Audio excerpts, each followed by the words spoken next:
விட்டு தான் அங்கே போக வேண்டும். மீனாட்சி அம்மையோ சொக்கநாதரே தரிசனம் பண்ணவன், மக நட்சத்திரத்துக்காரன் மட்டும், மற்றவங்களுக்கு வேண்டியதில்லை. ஏன்னா இன்னைக்கு பணம் தான் முக்கியம், பணம் தான் இன்னைக்கு முக்கியம். அப்போ பணத்தை என்னென்ன செய்ய பாதுகாக்குங்கிறத சொல்லணும். அப்போ அந்த 18வது நட்சத்திரம், ஒவ்வொரு நட்சத்திரத்துக்கும் 18வது நட்சத்திரம் என்னன்னு பாருங்க, அந்த செயல்பாட்டை குறைச்சிக்கோங்க. மகத்துக்கு தானே சொல்லியிருக்க ரேவதின்னு. அப்போ மகத்துக்கு 18 ரேவதி வரப்ப மகத்துக்காரன் கொஞ்சம் அடங்கி நடந்தானா அந்த கோயில் அவர்களுக்கு பிரச்சனைக்குரிய கோவில்.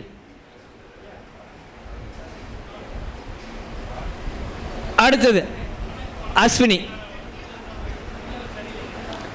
அஸ்வினி அப்படின்னாவே படிப்பு படிப்பு சம்பந்தப்பட்டது.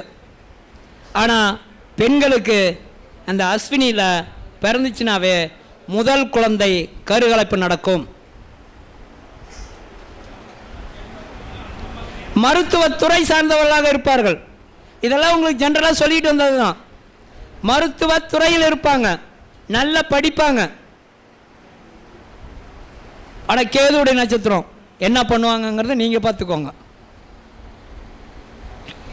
அடுத்தது பரணி.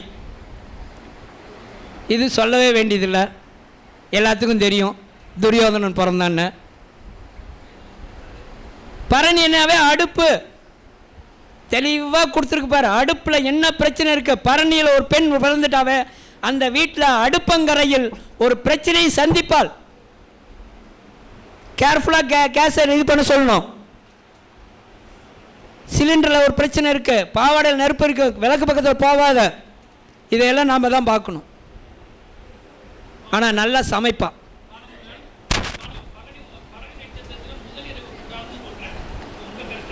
எது வைக்கலாம் வைக்கலாம். பரணி நட்சத்திரத்தில் அவர் கேட்டார், சாந்தி முகூர்த்தம் வைக்கலாம்னு. வைக்கலாம்.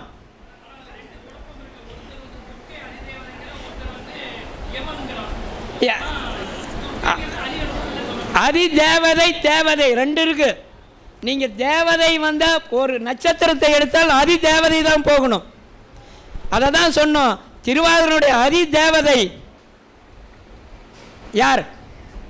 தேவதை தான் ருத்ரன், அதி தேவதை பைரவர். அதனால தான் காசியை கண்ட்ரோலாக வச்சிருக்கிறது அதி தேவதை தான். அங்கே போய் ருத்ரன் அங்கே வேலையாகாது. காசிக்கு போனால் பைரவர் தான். அப்போ அந்த திருவாதிரைங்கிறது அங்கே தான் போய் இருக்குது. அப்போ அதி தேவதை எடுத்து நட்சத்திரத்துக்கு கொண்டாங்க. தேவதையை வணங்குங்க. அதெல்லாம் இது சொன்னால் வச்சுக்கலாம், தாராளமாக வச்சுக்கலாம். அந்த நூல்கள் இருக்குது பாருங்கள். குமாரசாமியத்தினுடைய இன்றைக்கி ஒரு சின்ன ஒரு என்ன அப்படின்னா, அந்த குமாரசாமியம் இப்போ நிறைய இருந்தாலும் அந்த ராக்போர்ட் பிரிண்டர்ஸ் குமாரசாமியம் பிரிட்டிஷ் கவர்மெண்ட்டுக்கு கொடுத்தது. அதில் தான் தெளிவாக எல்லாம் கொடுத்துருக்கு. அதை வைத்து தான் நான் இன்றைக்கி போட்டுக்கிட்டு இருக்கிறேன். எனக்கு ரகசியம் வேறு எதுவும் கிடையாது. அதுதான் என்னடா இவன் நட்சத்திரத்தை பற்றி இந்த மாதிரி இருக்கிறான்னு சொல்லிட்டு அதில் தான் எடுக்கிறேன்.